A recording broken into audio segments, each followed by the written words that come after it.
I had a lot of feedback from people, but I realized very, very quickly that the simple things that I was saying were incredibly helpful to other people. Certainly, your book, that's bold of you, right? In a way, talking a lot about authenticity.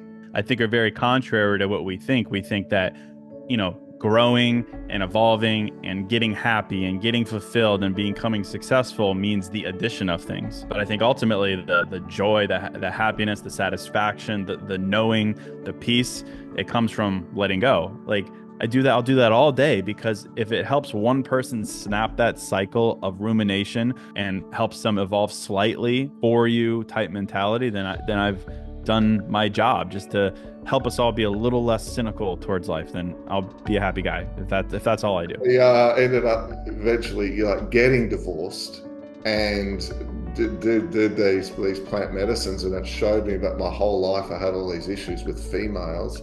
And I had to go back and forgive myself because somehow I thought I was responsible. My mum and dad responsible to my sister, responsible to myself that I fucking wrecked my life at five, and Yeah. that was going to be shit no matter what happened. The truth is found in your triggers. Like you take a hard look at what triggers you, and you're going to figure out where you need some healing, evolving, some humility, whatever it may be. So if you're feeling, lost or held back or whatever it is in life, you take a look at the things that trigger you. And in that moment, you ask yourself why. I think you're going to find some clarity.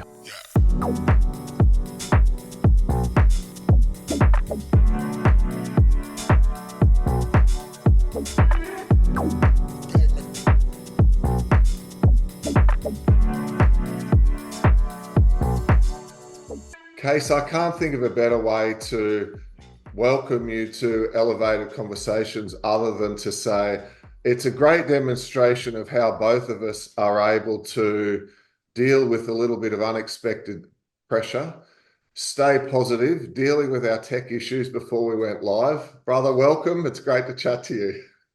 Good to be here. Thanks. It took two of us. It takes a team. So we figured it out. Our brain cells combined. Absolutely. And a wonderful demonstration, by the way, of you can tell a lot about a person when things don't go to plan, right? Whether what emotion they move into, what state they move into. Tell us, have you always been someone who's been good under pressure? Have you always been able to sort of handle stressful situations? Or is this something that you've sort of drawn out of yourself on your journey? Let's hear a little bit about how you got to this step. Yeah, I mean, I would say resilience, which is kind of what we're referring to. I would say it's for sure a learned skill. Like not everyone is born resilient. Not everyone's childhood or adolescence lends itself to being resilient and cool as a cucumber. I would say for me, the two things that have really helped me that I always advocate for everyone to do in their life is to wait tables and do some kind of sales, be a salesperson at some point in your life. I think those two skills are going to teach you so much about yourself, so much about other people. It's going to teach you how to be cool and calm when everyone's shouting at you. It's going to teach you how to remain, centered when you have a big goal and you need to sell things to hit it. So I personally did that. I waited tables all throughout high school and the middle and the beginning of college. I had a 12-year career leading a technology sales team in Chicago before all this. I'd say those two things enormously benefited me. And then actually, I was talking to someone earlier about like, you know, I think one of the greatest traits and a great way to judge other people is through their humility. And humility is obviously one of those characteristics that we laud and say, "Oh, they're so humble, it's so great." But like the better someone is at something, the more of an expert they are at something, the more humble they're going to be. The people who genuinely are really, really good at what they do, who truly are experts in their field, genuinely, I've always found them to be the most humble because the more you learn, the more you do, the more humble you become. So when it comes to staying calm under pressure, I think an element of humility really like helps you there because ego is what makes you freak out. Ego says there's a right way, there's a right timing, and this isn't that, and that's when things start going crazy. So I think between waiting tables, doing sales, and developing humility, you're going to be set across the board, whatever is kind of thrown at you. That's my answer. That's a beautiful, beautiful way to look at it. I love it. And I love that you've got a background in sales because I find so often and I've got a background in sales as well, and when someone's trying to do a close on me, I smile, because I know that they're transitioning into the close or whether Yeah. they've been, doing qualifying questions. Yeah. And, sometimes you just want to buy off someone, not because of their technique, but because of their energy. And Yes. yeah, I love this whole idea of authenticity. Sometimes someone's so enthusiastic. I remember we were buying a TV once, and the TV salesman he was shining, right? And he was in there talking about this and talking about that and asking us about our day. Yeah. And he didn't really give me any technical specifications. And right, really didn't seem to offer anything much better in terms of a deal than anyone else could have done. But I actually just wanted to do the deal because I liked the guy. It was Yeah.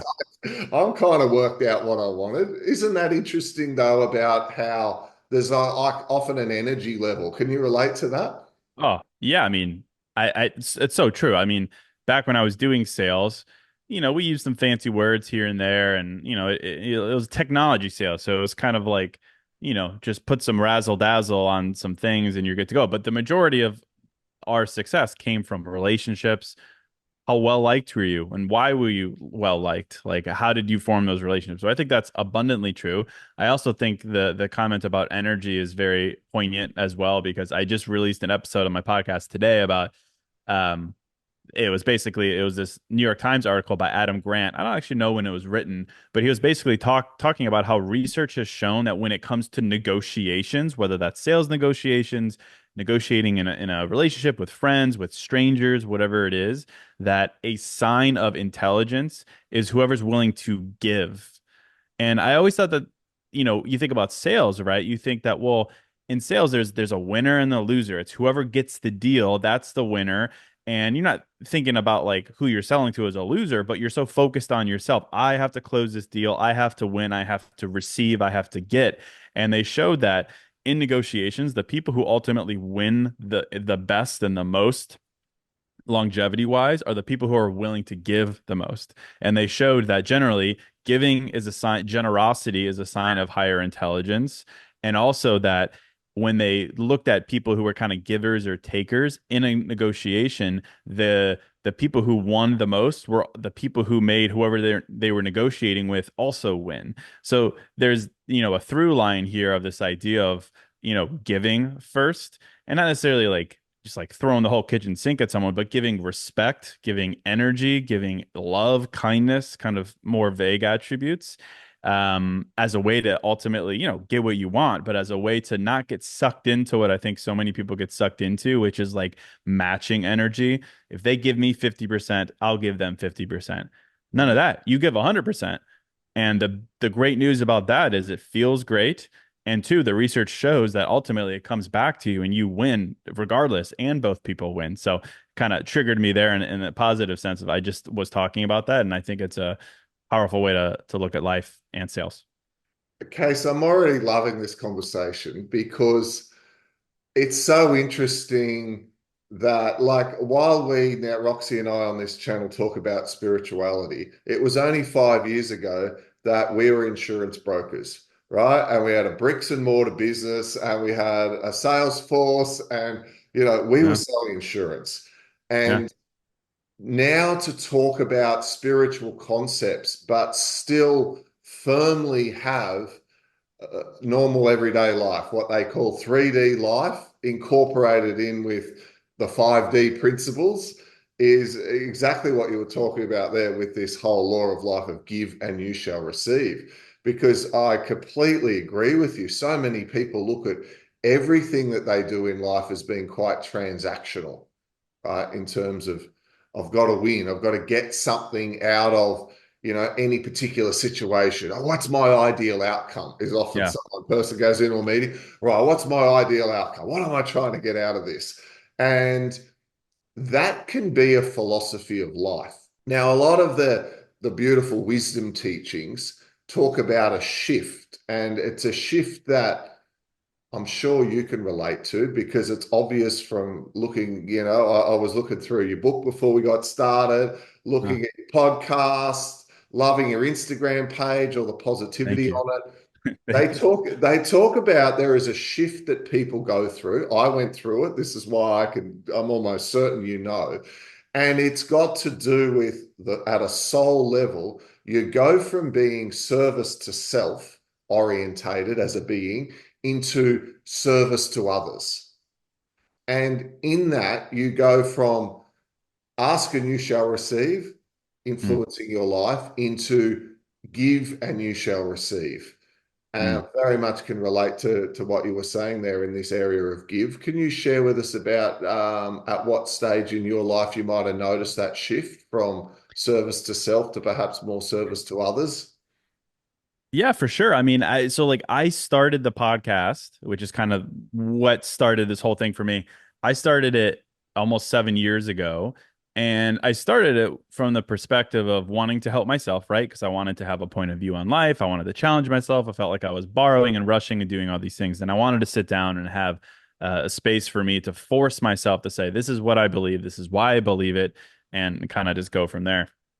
And it was very quick that I realized that I kind of got lucky. The podcast got popular quickly, and I had a lot of feedback from people. But I realized very, very quickly that the simple things that I was saying were incredibly helpful to other people.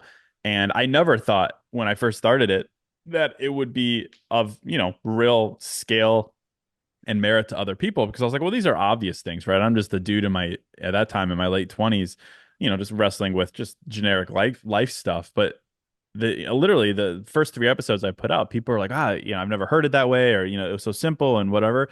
It became very clear that there was a mission in front of me that I could adopt. And I think, you know, for me, I'm very in the mode now of giving. Like, just because I've realized the more I give, the better it feels, and frankly, the more great things that have happened to me, not like outcomes, but just like people and introductions and experiences and all these things. So like I have so much proof in my life of like how these things have come back around. But I would say more so for me, it's like that shift from like receiving to giving has been more of a shift around mentality of like expectations of life. Like going back to what we were talking about earlier about giving and like optimism, like there was another study that I remember reading that was about how in people's careers they've proven that the people who have the typical mentality toward life and careers, right? It's a dog eat dog world out there. You got to take care of yourself first. People are going to stab you in your back. Don't trust people. Like people who have that mentality in their career over the course of decades of research were promoted less, made less money, and were less happy in their careers. And I remember reading that and thinking, well, I don't really talk a lot about productivity and careers, but thinking about life in general, about the shift that I've had from, being a typical person and like the world's a cold, dark place. Everyone's lying, everyone's cheating, kind of the mentality that so many people have that, yeah, of course, can be true. But the shift has been from that to making trust my default in other people, assuming the best in other people, assuming that someone says something to me, it's true. I accept it.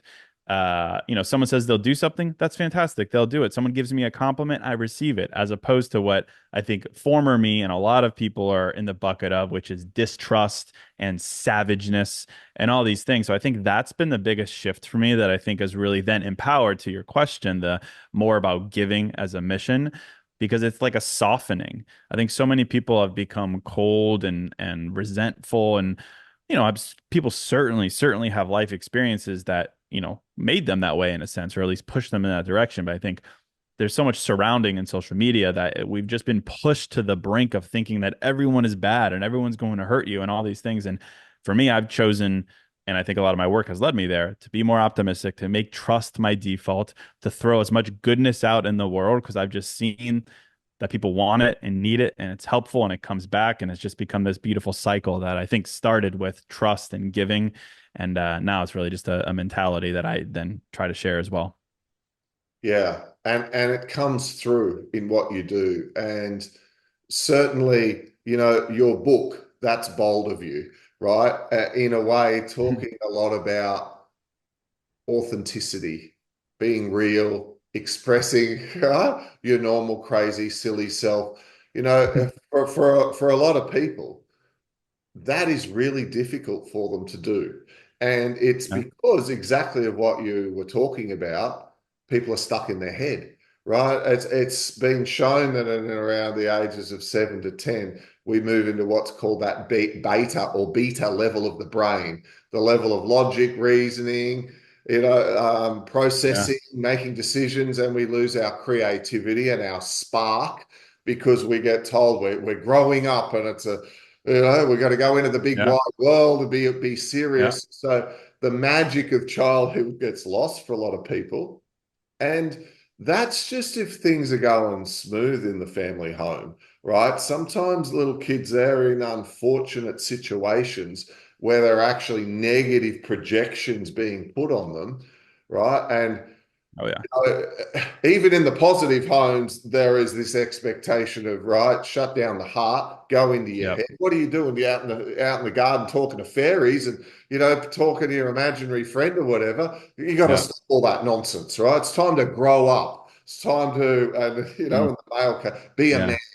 right? Yeah. Crying's not going to fix it, and all of Yeah. this stuff, right? So then you get guys like Dr. Joe coming out, right? Dr. Joe Dispenza talking about heart brain coherence and all of these years of people being stuck in their head and they're trying to turn on their heart, right? And get the heart brain Mm. coherence Mm. Yeah. because they talk a lot about there being another mind, another intelligence in our heart. So when you said the word, the softening, Yeah. us softening, it's really connecting back to our inner child, right? And some of that magic of childhood that we've lost.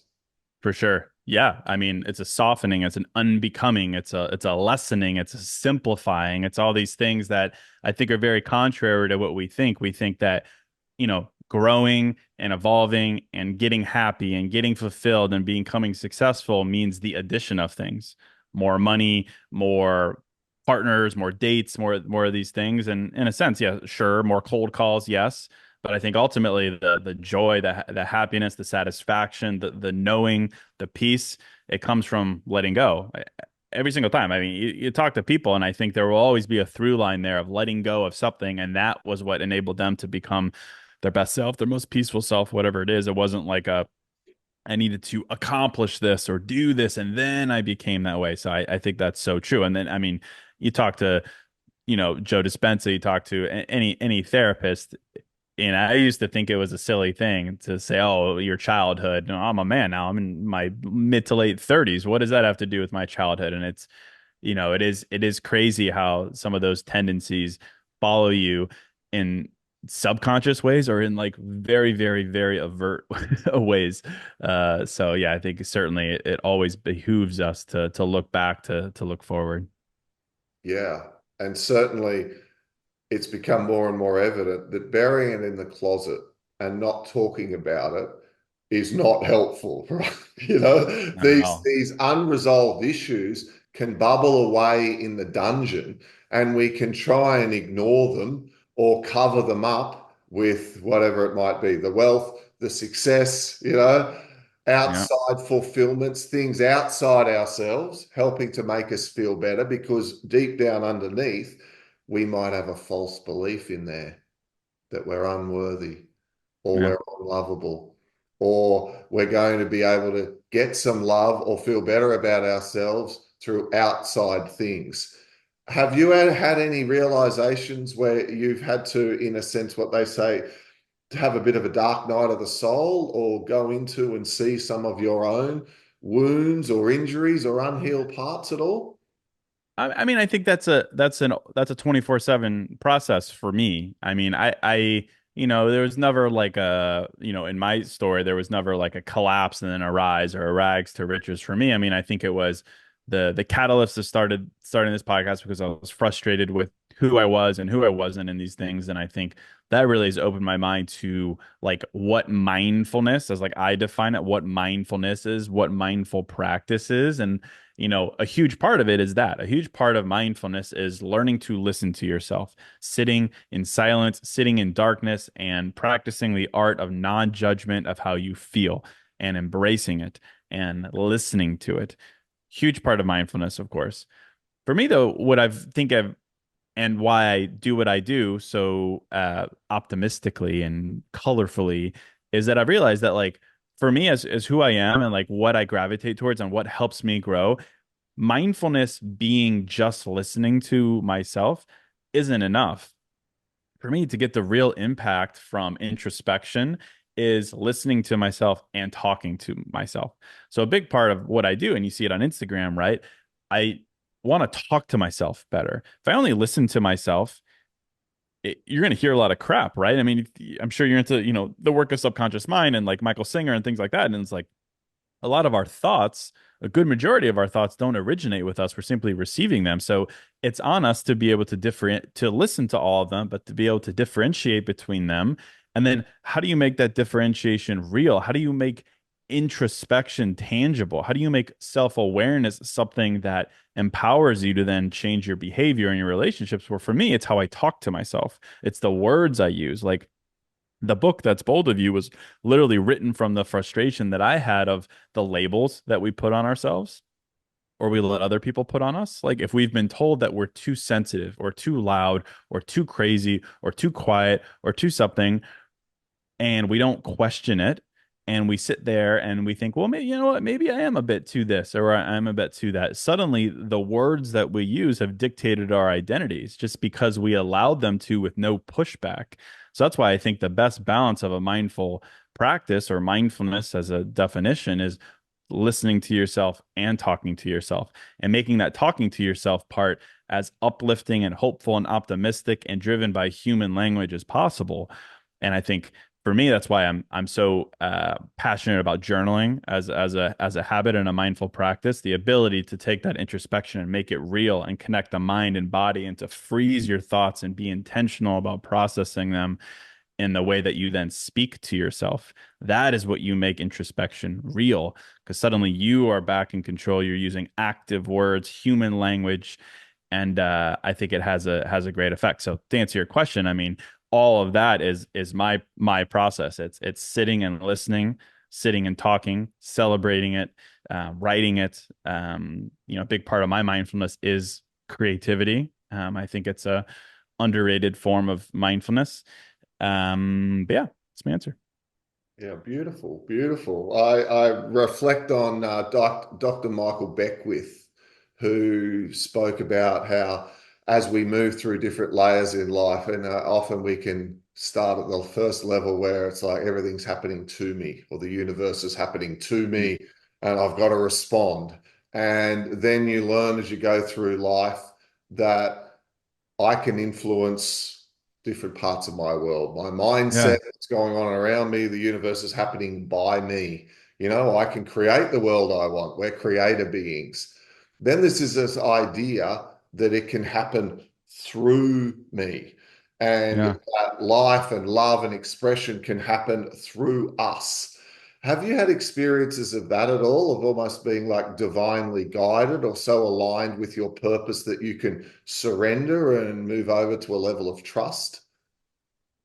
I mean, at this point, yes, very much so. I mean, I think, uh, I mean, I've had so many, you know, call it whatever you want. The universe showing me the right path, random people. I mean, for me, it's not, when I quit my job to do this, I was like, man, am I doing the right thing? Like, it is not an easy thing to leave behind sales where you control your fate. And if you're good at it, you can make money and important things in life to sharing my feelings online was literally how I thought about it. I was like, man, is this the right path? Am I doing the right thing? And I don't know, back to my comment about giving, I've just found that the more I give, the more good things come my way. And the more proof I've found, the more proof finds me that I'm doing the right thing.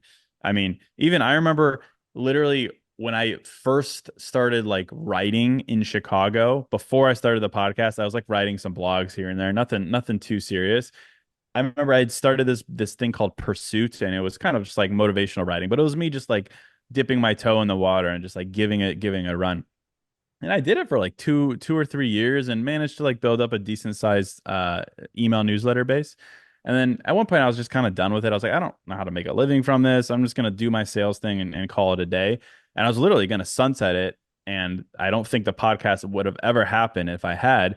And I remember like I was out at Lollapalooza, which is a big music festival in downtown Chicago that weekend, where I kind of decided not to pick back up on Monday, and I was walking through the crowd, just minding my own business, and some dude came up to me. He's like, "Are you Case Kenny?"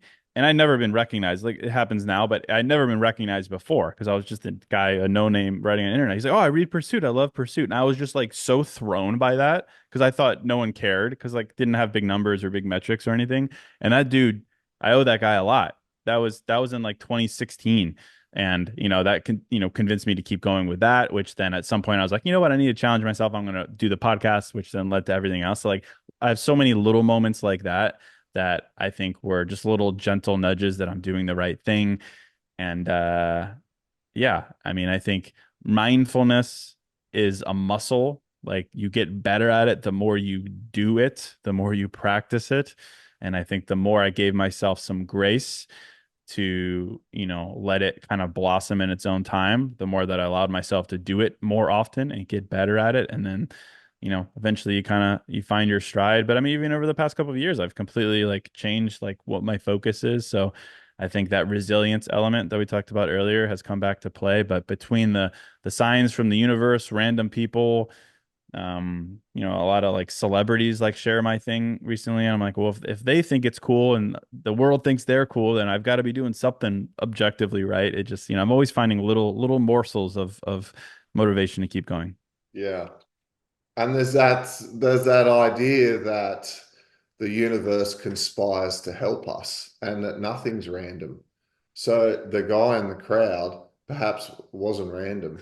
Like very often people find when they're at rock bottom, they something happens and they get Yeah, some sort of shift that inspires them to keep going or to try again, or they're just about to give up and they cry out to the universe for some sort of help or sign, and something amazing can happen.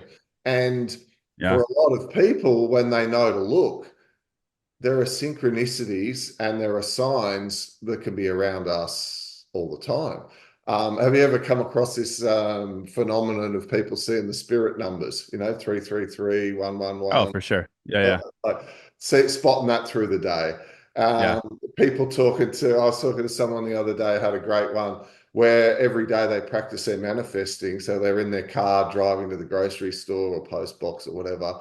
And on the way, they just say, Hail Mary, full of grace, please find me a parking space. And yeah, they park right out the front, right? yeah, And it's yeah, like they lock it in and they visualize it yeah, before they arrive at the destination.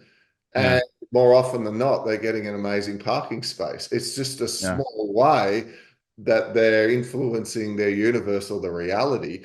But these points that you talk about, like some people could get in habits that lead to them feeling depressed, miserable, alone, etc. In very much, it seems, with your work, you're helping people fill their brain and mind with the good, the clean, the powerful, the positive.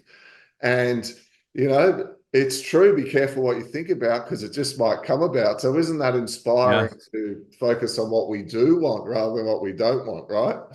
Yeah, I mean, so true. I mean, if you talk to a psychologist, they're going to tell you that like excessive rumination is both a symptom of depression as well as a cause of it. So, like, the more we allow ourselves to just sit and simmer, and to what you said, which I love, and I just wrote down sneakily, the idea of life happening, to you, to progressing that to be by you, through you, for you, like the way that we just like tweak things based on our perception of it is everything. And that's why I'm so passionate about the idea of like mindfulness, and the reason that you know I lean on cliches and cringy, sensitive, vulnerable reminders. Like I just did a post that just like reminding people of like what a good quality is in a partner. Like I do that. I'll do that all day because if it helps one person snap that cycle of rumination or snap that cycle of assuming that life is always happening to you and helps them evolve slightly to a, through you, for you type mentality, then I've done my job just to help us all be a little less cynical towards life. Then I'll be a happy guy if that's all I do. I love that you love playing around with words because I Yeah, do yeah, too. and that too. I Yeah. love a good word play, a little Oh, jingle. it's the best. And one of the ones actually that recently came up, talk with a lot of people who are sensitive, people who describe themselves as an empath. Oh my goodness, I feel so much for people. I take it on, etc., etc. And I often share with them, we've got to learn to be the observer versus the Yes. absorber. Oh, that's good. Yeah. Clever. Love it. Love it. Yeah.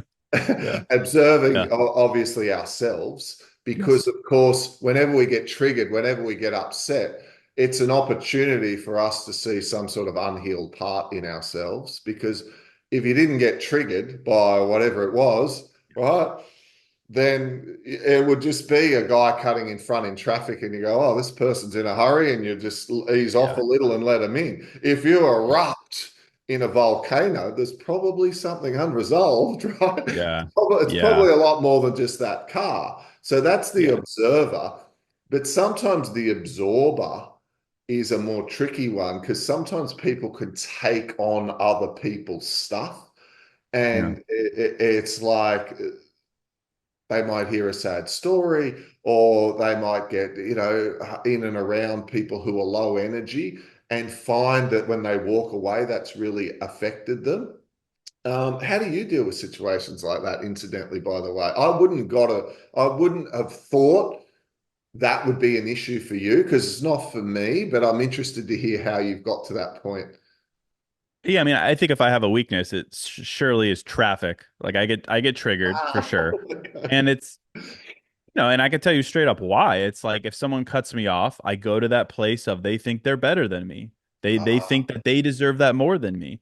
And that's obviously rooted in something, right? Somewhere in my upbringing or just humanity, ego is speaking and like for me to go to that place of thinking that they're trying to outdo me or put me lower than them, like maybe perhaps in when I was younger there were elements of that, and here it is playing out again, or maybe it's just good old generic human ego, certainly there. But I mean, I think along the lines of like empathy, for instance, I think where we get tripped up a lot, and certainly there's a you know we need to reference the fact that anything in extreme doses is never going to be good. Like I'm a big fan of empathy. I think without empathy, we would be screwed. But I think sometimes we get so lost in language and human attributes that we think like things are mutually exclusive. You're either this or you're either that. You're either an empathetic person or you're a cold and savage person. Like the balance between those two things is where the good things happen in life. And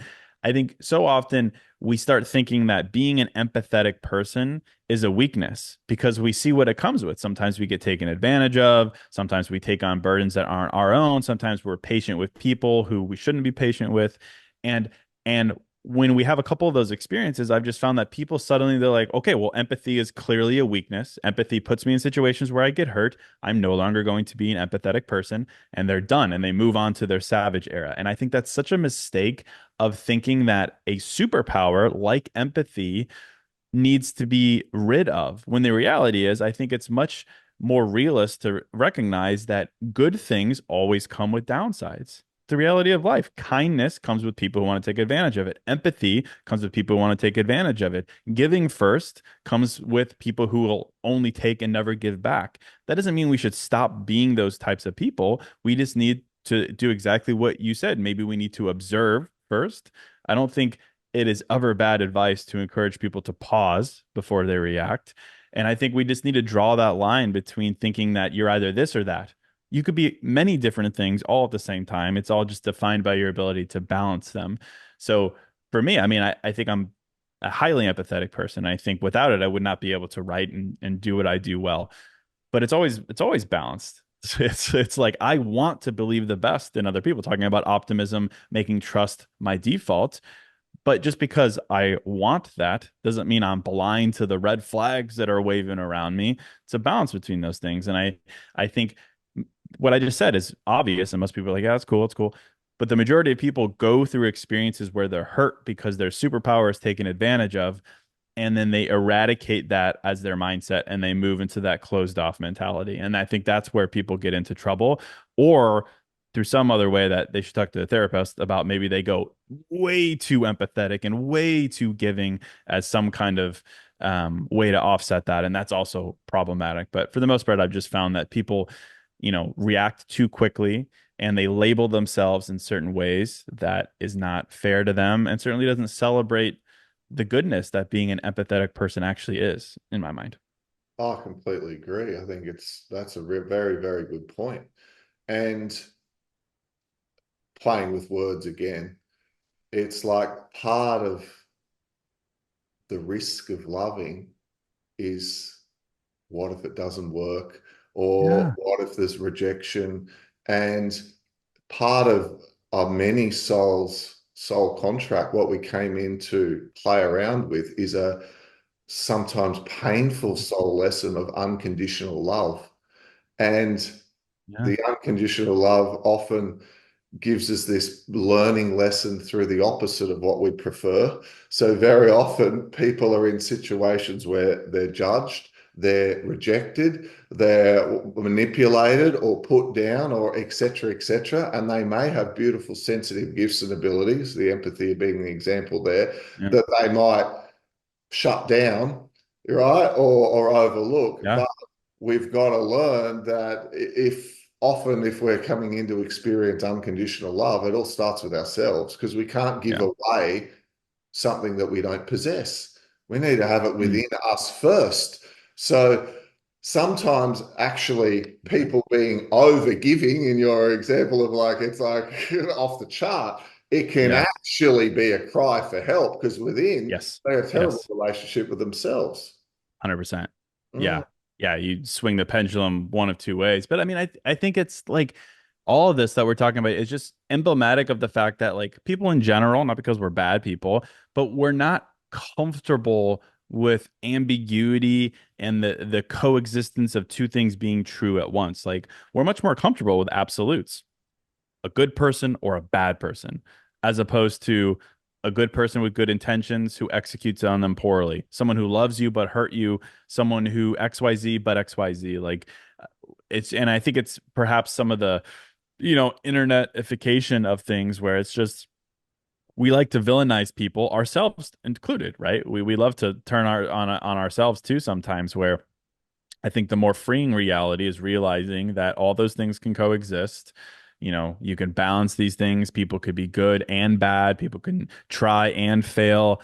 I think, not as, giving people leeway, but just as not putting ourselves and other people in these boxes that perhaps they don't belong. And that was why I wrote that book, That's Bold of You, because I was just so sick of allowing other people to put us in a box and then us keep us there because we're not being mindful of those labels. And I think it comes down to just lessening and softening and letting go of some of these words and labels and expectations that we have. And I talk a lot about dating and seeing the way that the internet and going on a couple bad dates suddenly makes people think that love is impossible and it's a myth and it's not a real thing. And case those things you write about, those people don't exist. And it makes me sad that some people think that way. And of course, I get it. Like, if you've been through a particularly traumatic breakup and you've gone on 10 subsequent bad dates, I understand why logic would lead you to say, well, it's because every man is a liar and every woman's crazy. And we keep it that simple. And we like the logic of those identities and we'll call it a day. I get that. But, I think the much more healing mentality is to allow all those things to be true at once. You had some bad dates, you were lied to, or that person was crazy, but that doesn't mean that every single person in the future is going to be that way. To leave room for some hope, make trust your default, allow yourself to be a little more optimistic. I think for me, that's a choice, of course. But it's one that I would land on every time. right. And do you ever help people to review patterns in the person they might be choosing? Like sometimes people often have a pattern of, Yeah. attracting in male or female, one that doesn't reply to their texts or doesn't make them feel special or will ghost them or will be unreliable or let them down, and they can get into relationships where that might happen over and over and over again. Do you ever get people to reflect on like why they might be choosing that person at a subconscious level? Because obviously no one's conscious Yeah. going to keep choosing it. I mean, inevitably, that's where the conversation ends up. Yeah. Like maybe we're using different words, but inevitably you're like, okay, well, this does seem to be a pattern, different shades of the same but it's that's why I'm saying humility is such a great sign of someone who is healing and growing and doing better.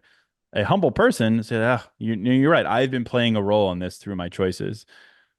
The internet as a whole doesn't like that very much. I write from my heart. I write for what people, should hear, but sometimes I'm keenly aware of like what resonates with people and what doesn't resonate with people. I'll tell you what resonates with people. That person was wrong. That person lied to you, cheated to you. I'll tell you what doesn't perform well. Why did you choose that person? Why did you allow that person to exist in your life? Why did you think that person would change? Why were you so blind to reality and focused on potential, right? That type of vernacular resonates less because it requires a lot more accountability. and But I love having those types of conversations with people where the humility comes out, the awareness hits, and then that's where real change comes from, where you start taking accountability for the things you've done as opposed to blaming other people, as opposed to blaming the world and this and that, which very well could have played a role in it. But I think the happiest people I know are humble beyond belief because they've either been humbled or because they have the introspection to know that they need to be humble because there's a lot that they don't know and there's a lot that they can't control. And that's such a freeing thing. Like that sounds like a downer statement, but to me, that's the reason to be so optimistic. Like to be humble is to believe in other people and have trust be your default. And then you balance that with the good side of your ego, which says, I'm going to give first. I'm not going to do any of this matching BS. And if it gets thrown back in my face, I have the self respect, I have the self love to be able to handle it.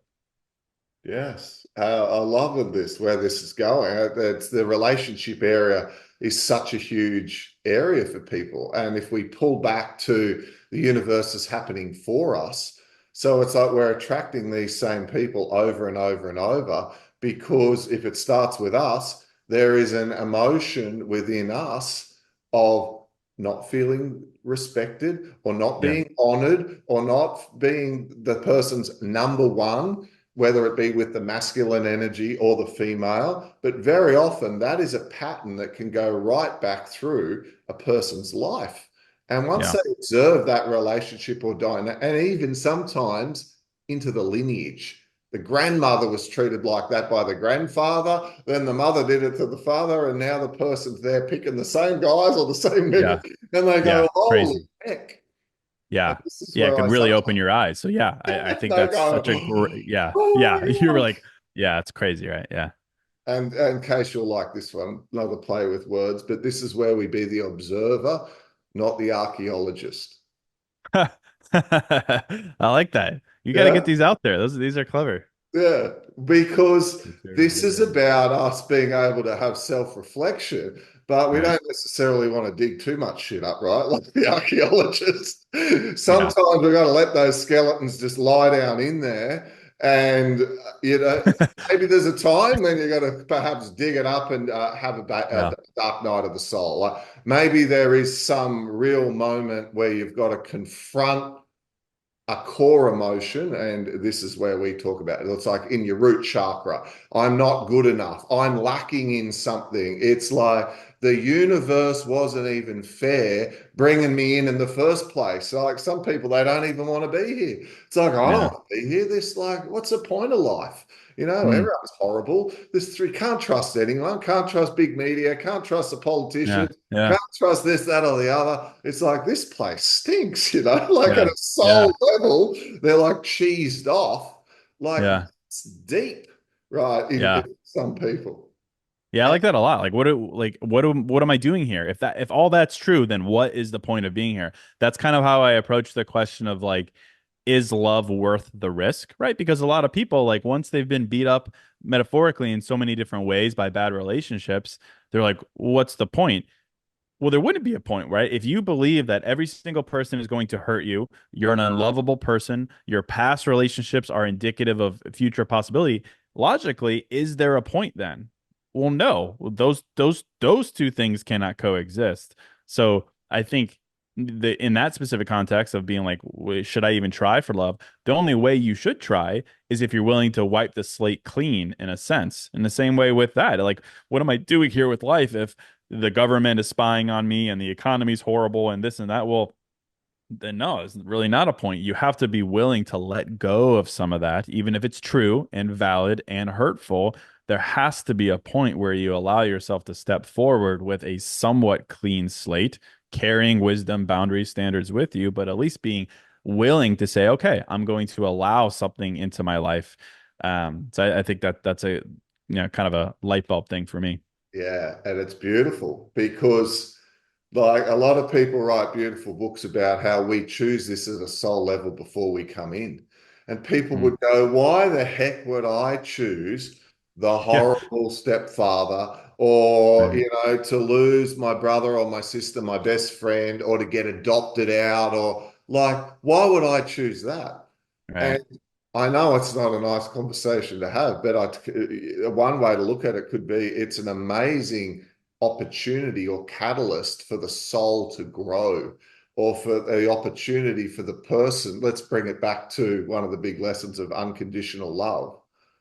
What what a more powerful way to grow than all of these painful opposites that Yeah. sometimes people can go through. And isn't it amazing how some people have some rotten stuff happen to them in their life and they come out the other side and they're like legends. In Australia, we go, that guy's a bloody legend. Like they're Yeah. so kind and loving and positive, and they've just like done so much. And they go, yeah, but it's actually because of all this crap that happened.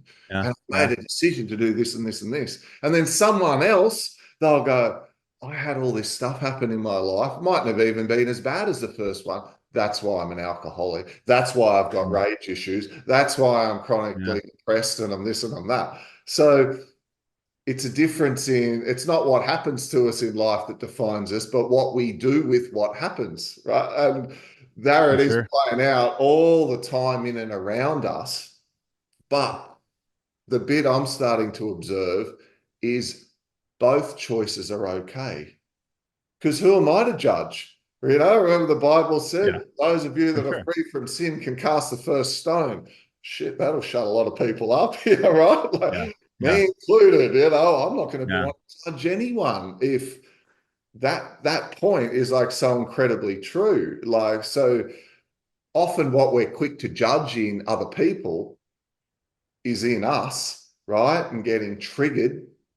Yeah. And like competition energy might be in there as something that's in and around people and they've been around it growing up, right? And they're in and around competition energy all the time. So if anyone outdoes them or is disrespectful or pushes or this or that, boom, they get triggered, right? Yeah. Yeah. Not Yeah. good I or mean, I bad, think it just the is. That yeah. just I mean, is. I don't think this is my quote. I'm pretty sure I'm taking it from someone else, but like the truth is found in your triggers. Like you take a hard look at what triggers you and you're going to figure out where you need some healing, evolving, some humility, whatever it may be. So if you're feeling, lost or held back or whatever it is in life, you take a look at the things that trigger you, and in that moment you ask yourself why. I think you're going to find some clarity, hopefully. And but yeah, I mean, I think what you said is so true. I mean, I obviously advocate for people who, can, go through the mess of life and see it as that mess is defining the opposite, right? Like what gives love meaning? What gives success meaning? Well, the opposite of those things, right? If you knew love right off the bat and you didn't know heartbreak, you didn't know a lack of incompatibility, do you truly have a firm, clear view of what love means to you? Well, that'd be great if you struck gold and hit it right out the park immediately, but maybe not, probably not. Like those experiences the filter of those experiences is what allows for you to define what joy means to you, what fulfillment means to you. And of course, that's such an easy thing to say looking back once you've found it, and to say that to someone who's in the midst of a mess, that could be particularly triggering. But all those things can be true at once, and everyone's timing is different. Just because someone's going through that mess of their life right now, and they're perhaps wrapped up their identity in it. Everyone's timing's differently, and perhaps that's the era of contrast for them, and coming out the other end will be that much more joyful for them. But yeah, regardless of where you are, I think taking a good hard look at your triggers is only going to benefit you. Yeah, I love your point though. It's easier said than done. Hey, it's like Of course. love your enemy, and it's like when someone's being a bitch, you just feel like, I gotta want to just tell them to go get, you know what I mean? And then later you're like, Yes. far out, it's really easy to talk about spiritual principles and being good and kind and positive when everything's going well. Yes. Now, this work that you put out, your book, your Instagram page, your podcast, I love it. Who dis? I mean, how do you, am I saying that the right way? Like the chef, Nailed it. who be dis? What, all of the information, the people that follow you, how are you helping people? What do you do? Do you work with them in a coaching like basis, or are they consuming your information, your content? Like, what sort of information do you put out there? Let's share with the listeners who resonated with you, how you put that For info sure. out. I appreciate that. I mean, for me, honestly, it's the podcast, New Mindset, Who Dis, that's everywhere. It's the Instagram, it's the books. I'm fortunate to sell a lot of books, so like, I make a living that way. I've always, if I'm being honest, I've always been a little resistant to coaching and training because, to my point about humility, the more I do this, the more I realize I don't know, and it's always felt a little forced for me to say, okay, well, now I'm going to teach you. But what I've come to do, and what I'm starting to do now, is taking what I know can help other people, which is I take people through writing their own mantras and affirmations through my journaling system. And I do these live sessions with people where I'm not telling people what to do.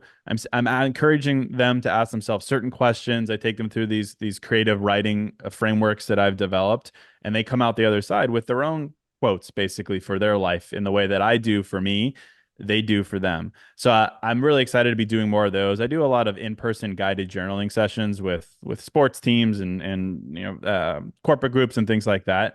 That I really enjoy doing. That's where the real work is, meeting people and kind of getting offline. So yeah, I'm excited to meet more people in the future. I'm actually going to New York in 2 days to do another one of those events, and I just did one with the NFL and things like that. It's fun to get diverse groups of people in a room, give them questions and prompts, and see what they do with it. And I've always found that they do uh, really personal work with it. I did one for the NFL, and I had a debrief call with them afterwards with the people who put it on. And this is a room full of 300 grown men who hit each other for a living. And at first I was like, I don't know, man. I don't know if these are the guys for it. And apparently, according to them, they said that they loved it and they just wanted more of it and they were so into it. And I think that makes sense because an athlete's mentality, right? They're all about, if I'm going to do something, I'm going to do it right, and I'm going to get the most out of it. So just an anecdote about how I think these practices can help anyone mindfully, whoever you are in your life. But yeah, doing more in-person stuff is kind of my goal for the coming year. Yeah, and beautifully articulated, brother. Like, and certainly being humble and sharing, you do it so well. I love the saying, Thank "What you. you are speaks so loudly, people can't hear what you're saying." It's like there's an energetic resonance, right? That those who are looking for it tune into, right? And it's Yeah. that extra thing, right? It's the authenticity.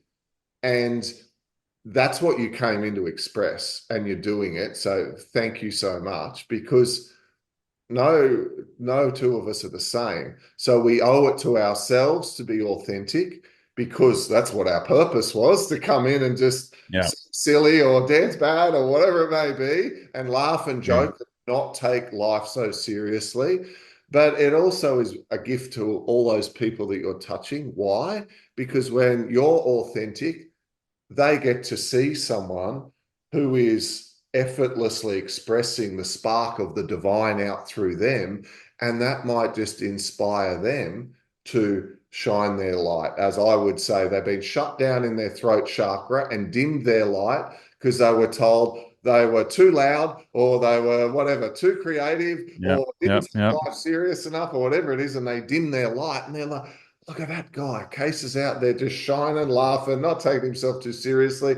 Maybe I should do that more too. So I just, Roxy's not here today, but from both of us, we want to thank you for your service to, and I mean it, to the consciousness of the planet. We need positive people. I love the saying, the rising tide lifts all of the boats, right? Yeah. So these conversations, your beautiful book, that's bold of you, podcast, who be this? I love that. I'm going to joke around that with my son. But sorry, I'm joking about it, but I love the name, and I'm like, that's great, right? Mission Because accomplished. Yeah. Thank you. No, thank you. read so much into that. But I really wanted to just really acknowledge that work that you do, and it should be easy.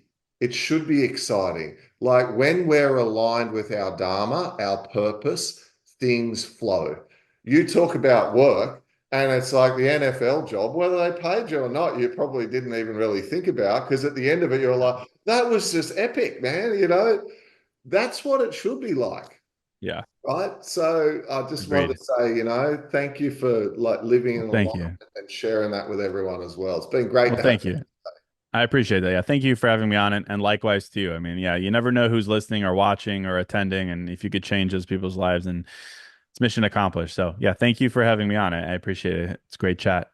We're going to share everything, right, on Instagram. All the links. We'll put the link to your book there, to your Great. podcast. And of course, if ever you consider visiting Australia, you want to know where to go, where the secret water holes are, the best surf spots. I'm not sure what you're into. Message Pete and Roxy. We'll help you out. All right. I will. Thank you so much. Appreciate that. All right. Well, I'll say cut there to my editor. Cut, cut, cut. Great. And you and I can chat. Bro, that was great. Like, Perfect. I wrote a few notes, but I had a feeling that just a trust that we would work it out. And even through our first little microphone obstacle, I loved where it went. How did you feel that sort of That was perfect, man. No, I thought we nailed it. I've done a lot of interviews, and you could always tell when it's not a good one, and that was a good one because it just flowed. So I mean, that was Yeah. perfect.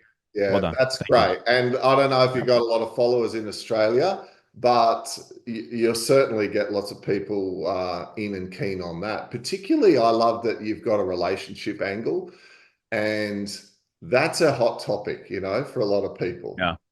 Because so often they're out there trying to find the right person and they're not like looking in and working on Yeah. themselves, taking some responsibility. So I love that you've got that twist. Maybe not as deep as I'm going with them, but you got that Nah, that's twist. verbatim probably from something I've written. I mean, that's the mission for sure. And I think of any area in life where we need these things and these conversation most, it's usually that as an entry point because that's where so much friction and frustration and giving up comes from. So I like to enter there and then we go broader. Yeah. It's like when do you ever do plant medicines or anything like that? I, Psilocybin. I don't I've never found like I needed that as like a breakthrough. I have a lot of friends who have and they've sworn by it. I just feel really grounded in my practice currently. Yeah. I'd never done anything until like whatever it was, 2 or 3 years ago. And it's like we talk about the relationships. It was like when I was 5, I took my little sister, who was 2.5, for a walk after heavy rain down to check the creek, and she fell off the bridge into the stream and drowned.